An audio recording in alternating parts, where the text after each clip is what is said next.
Whistler.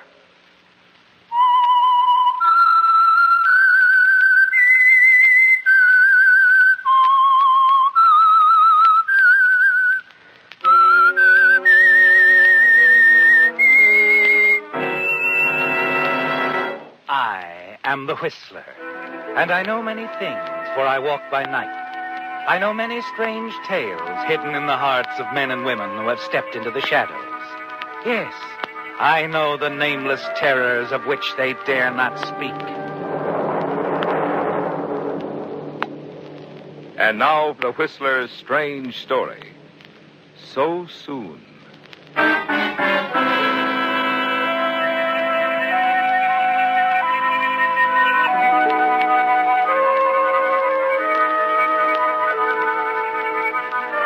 Ted Gray had music in his heart.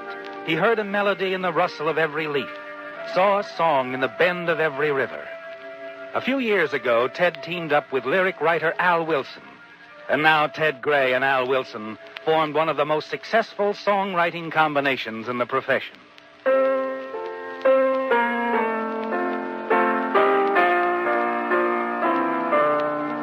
As Ted played for the 100th time his latest composition, titled So Soon, his mood was one of major harmony, except for one thing, his partner. For months, his dislike for Al Wilson had been growing. And now you almost hate him, don't you, Ted? You hate him because of his slow, methodical, painstaking rhyming, his even disposition. But most of all, because you're almost certain he's captured the love of the only girl you've ever truly cared for. Corinne Mitchell, once your copyist and part-time secretarial helper, now the head of her own publicity bureau.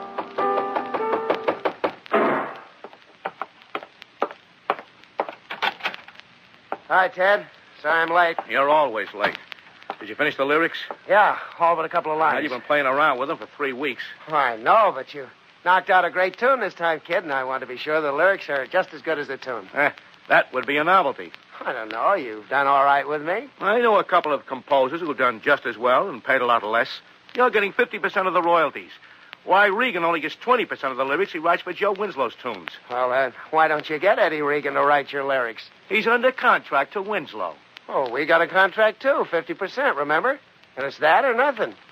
Any time you want to call off the whole thing, well, all you have to do is say so. Incidentally, mentioning our contract reminds me of a change I want. What kind of a change? Well, that clause that if one of us dies, the other gets complete ownership of all of our numbers. How come you want that change all of a sudden? Neither of us has any near relatives. Nobody close enough to leave anything to. Well, I expect to have a near relative soon. A very near relative. A wife. Who's the lucky girl? Corinne. Corinne? Yeah, Corinne. You're engaged? Well, not yet, but I'm going to ask her as soon as I see her. And you think she'll say yes? I think so. Oh, you slay me, Al. What's so funny? Well, I got news for you. Corinne's going to marry me. Funny she didn't say anything to me about that last night. Oh, not so funny. I asked her not to say anything until we got So Soon rolling. Well, I'll believe that when she tells me. She'll tell you, Al. She'll have a chance when she gets back from that publicity trip to Seattle. Well, that's all right with me. Meantime, how about finishing those lyrics?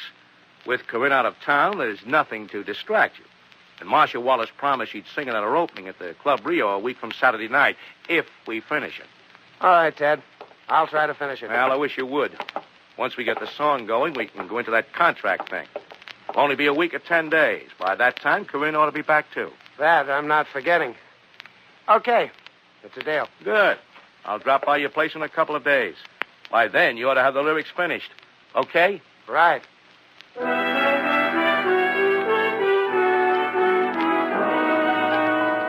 As the door closes behind your partner, you realize for the first time how much you really hate him.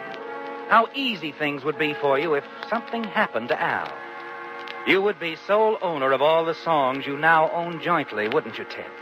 And with Al out of the way, you're certain Corinne would marry you in a moment. Then it hits you. Something must happen to Al before Corinne returns and before your royalty contract is changed. You're startled as you realize you're thinking of murder. You've never even imagined yourself as a killer. Neither has anyone else, have they, Ted? No. And you're certain they never will. That's why you feel sure you can remove Al and get away with it. You think about it for a couple of days and then phone Al.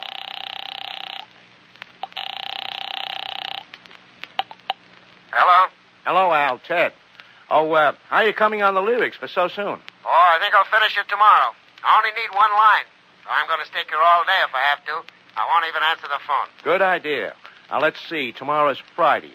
I'll take it out to Lou late in the afternoon. He'll get the lead sheet out Saturday morning. That'll give Marcia time to learn it before her opening at the Club Rio. Plenty of time. I think I'll have it tomorrow, Ted. Well, hop to it, kid. Phone me when it's finished.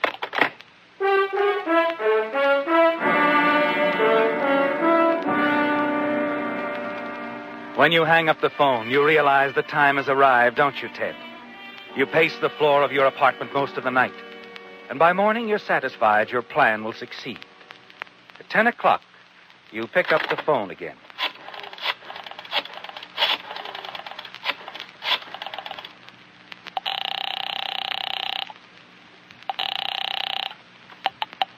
Central Publishing.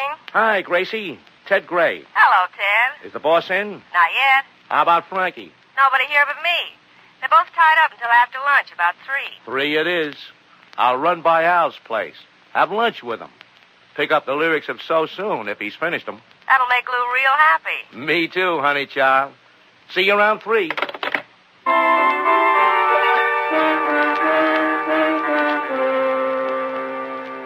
Because everyone believes you're the closest of friends, you're certain you can kill Al Wilson and get away with it, aren't you, Ted? You won't make the mistake most criminals make. Prepare a perfect alibi, make elaborate plans, and then trip yourself. No, your alibi will actually be imperfect. But you'll plan your day hour by hour. Your routine will be the average routine of a normal day. Yes, your every action will be the very opposite of anyone planning a crime. The simple audacity of your act will be your insurance of success. You'll simply kill your partner as close to 3 o'clock as you can. Go straight from his apartment to Central Publishing, where you'll wait your usual 20 minutes or more for Lou.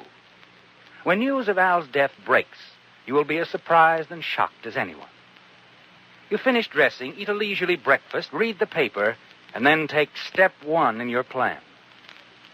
3 hours before you plan to kill him, you drive over to the drugstore next door to Al's apartment building around lunchtime. Hi, Mr. Adams. Oh, hello, Ted. Just missed your partner. Al? Mm-hmm. I was on my way to Al. Hey, he said he had to work all afternoon on the lyrics to your new number. Well, then I guess I'll take him to lunch. Huh? Give him strength for the job. You better let me have a carton of cigarettes, too, Mr. Adams. Yeah, check.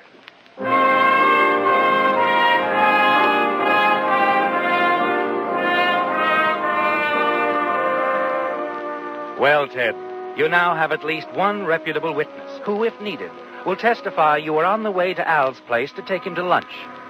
You leave the drugstore, and just in case the druggist is watching, you enter Al's apartment building, then walk straight through the downstairs hallway to the rear entrance. You hurry down the alleyway to the boulevard where you've parked your car. Drive aimlessly for an hour or so, then return to your own apartment building, where you make certain another reputable witness will be able to testify that you were at home after your midday visit to Al. Come in. Oh, good afternoon, Mr. Gray. Oh, hello, Mrs. Carter. I was just wondering if you might have a larger apartment vacant, one with an extra bedroom. Well, I will have on the first of the month. Do you have some friends? No. Al and I thought we might get more work done if we lived in the same place. I just had lunch with Al. Oh, this will be perfect for you two bachelors. I can't show it to you right now. But Oh, that's all right. It's all right. I want Al to see it anyway. Besides, I've got a little copying to do. Then I've got to get out to Central Publishing. I just wanted to make sure you had one. We'll take a look at it Sunday.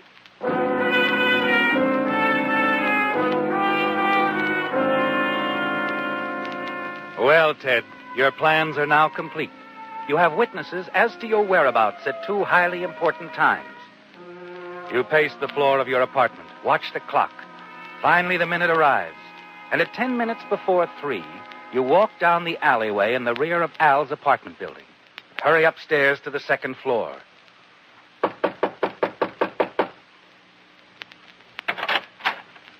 Oh, hello, Ted. Come on in. Well, how are you coming on that line? I got it. Well, let's hear it. Why must I end my dreams so soon? Like it? Why must I end my dreams so soon? Huh? It's okay. Just can't figure out how it took you so long. Well, you see, Corinne and Well, I don't want to talk about Corinne now. Well, Corinne and... Forget Corinne for now. Look, I'll take this lead sheet out to Lou North right away. He'll get it to Marshal Wallace. Okay, Ted. Look, Al, I had to skip lunch today. Have you got anything to eat in the kitchen? Oh, yeah, there's some cheese and bread back there. Well, that's enough for me.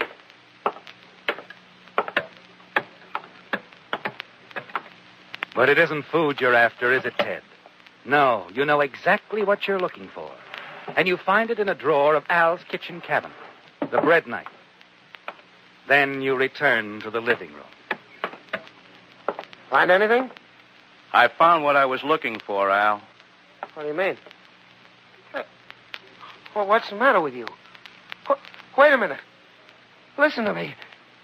Ted!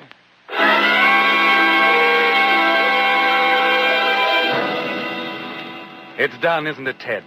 Now you must be careful to establish the one important time factor of your day's activity.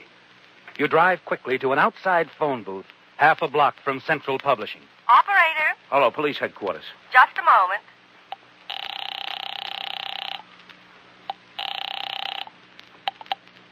Police headquarters, Sergeant Quinn speaking. Hello. There's a dead man in apartment 203 in the Cheswell Apartments on Los Palmas. Who is this? Who's talking? That's something you'll never know, Sergeant.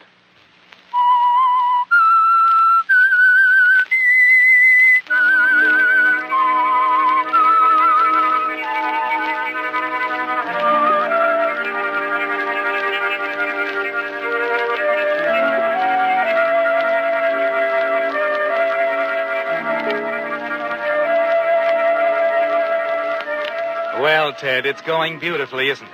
You've removed Al Wilson, and you're certain you'll never be suspected, aren't you? It's all been timed so smoothly. Within a minute after your call to the police from a public phone booth, you're at the Central Publishing offices. You planned things perfectly, didn't you? Your innocent actions throughout the day, your purchase of cigarettes before noon, your inquiry about the apartment after lunch.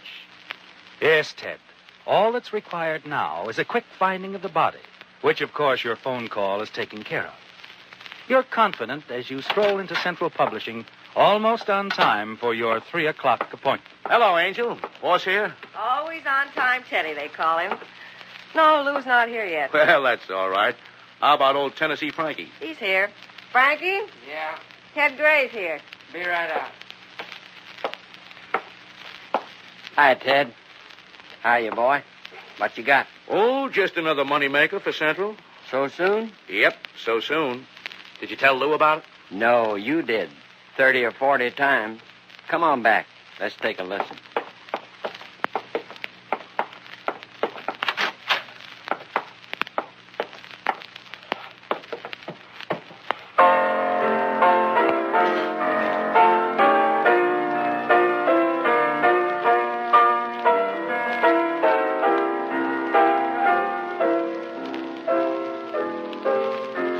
Sounds like it might go. Well, is that the best you can say about it? That's the best I can say about any song. You never know.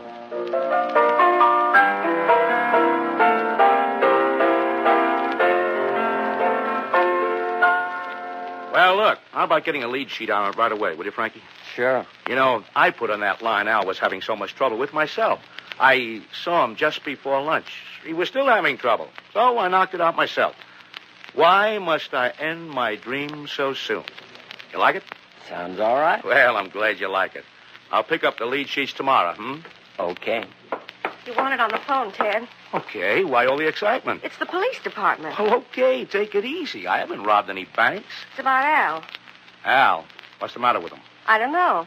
The officer found out you were Al's partner. He wanted to know if you were here. Maybe he's had an accident. Accident? Oh, no, not Al. He's too careful. Hello? Yes? Yes. What? Couldn't be. Murdered? Oh, no. No. No, I'll be right down. Al's dead. Al? Yeah. But how? Oh, The cops say he was murdered.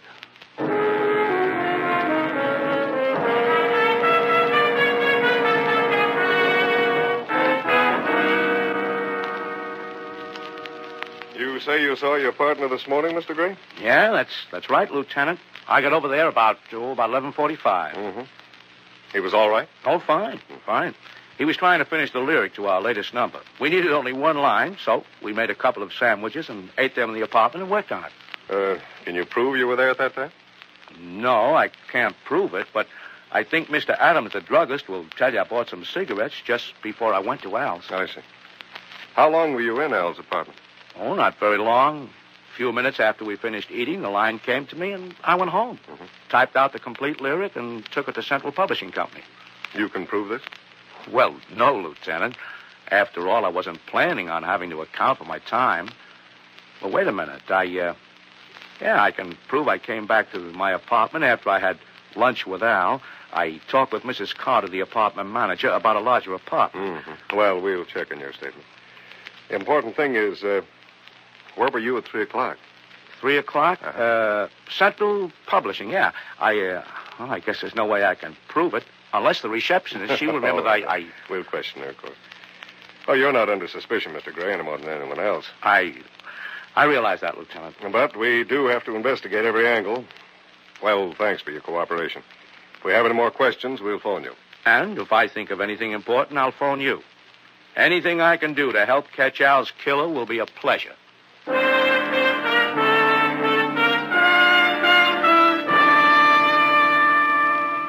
You return to your apartment, certain you're beyond the slightest suspicion.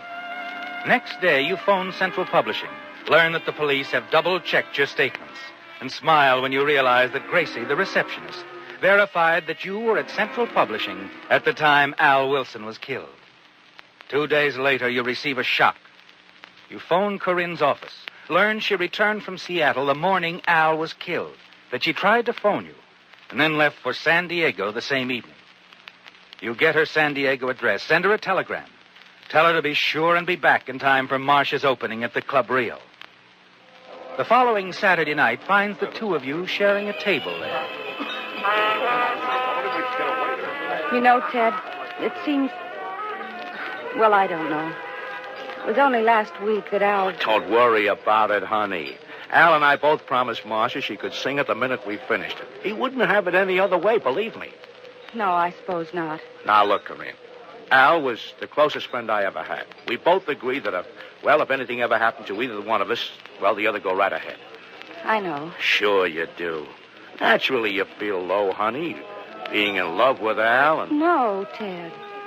I was fond of Al, but I'm surprised you thought that. I thought you knew how I felt. Well, you mean me, Corinne? Let's talk about it some other time. Oh, but Please, Ted. Well, of course, honey, of course. Only well, you've made me happier than I've ever been.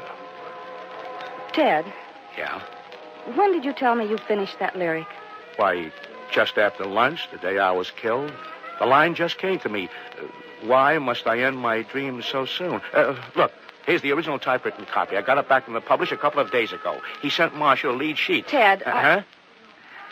Listen to me a minute. Now, look, honey, we'll talk later. You're all excited now, so am I. And, look, you stay here, catch things from out front. I'm going backstage to see Marcia for a minute. Well, do you mind? No, Ted, I don't mind. Good. I'll be right back after Marcia finishes, okay? Okay. Oh, What's so amusing, Ted? nothing's amusing, honey. Only it's just like you said. Okay. After what you told me a few minutes ago, I'm sure everything's going to be okay from now on out.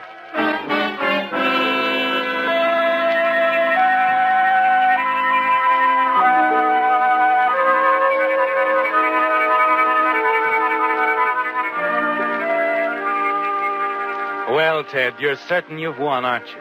You have complete ownership of So Soon and all the other songs fashioned by you and your late partner. And you learned just a few moments ago that lovely Corinne Mitchell, the one woman you've ever really loved, feels the same way about you. Standing in the wings of the semi-dark stage, your pulse quickens as the spotlight reaches Marcia Wallace, and the orchestra goes into the introductory bars of So Soon.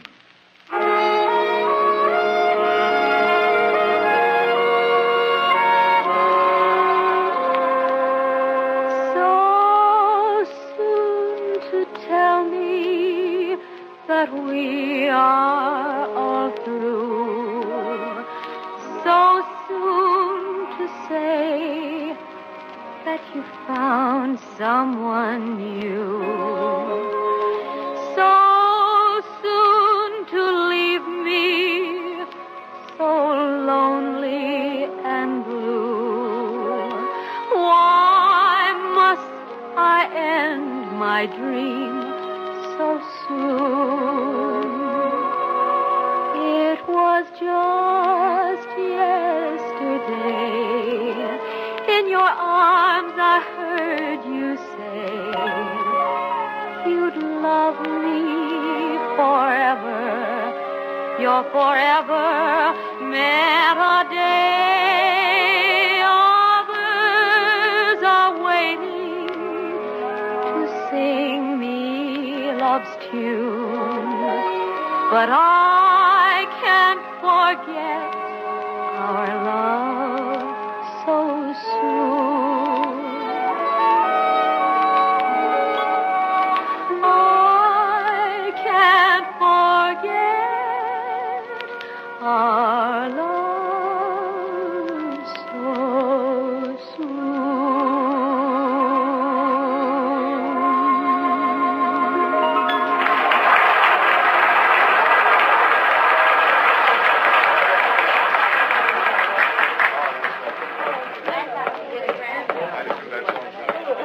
Excuse me, please. I beg your pardon. Honey, it went great, didn't it? Say, did you...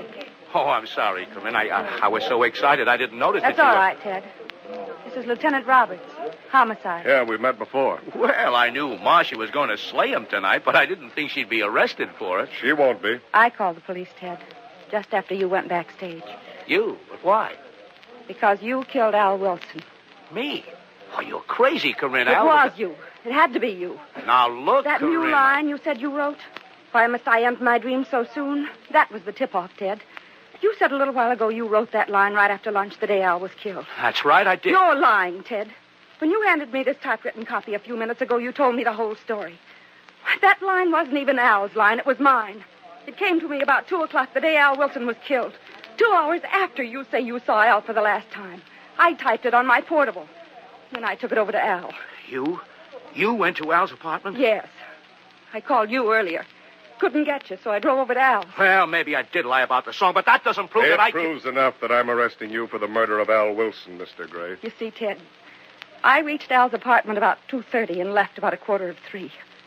The coroner says Al was killed around 3. Well, maybe he was. And at 3 o'clock, You I were was in over Al's the- apartment. You had to be. Only 2 people besides me could have possibly known that line, Ted. Al Wilson and the man who killed him.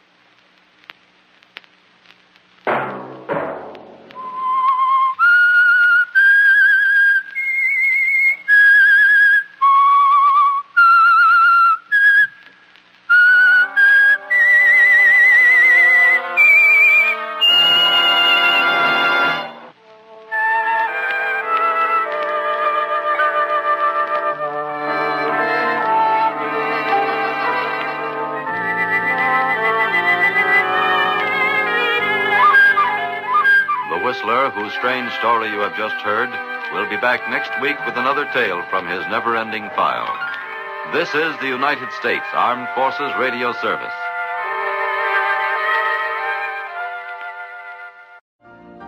You've been listening to the OTR Gold Network. Find more classic radio at otrgold.com.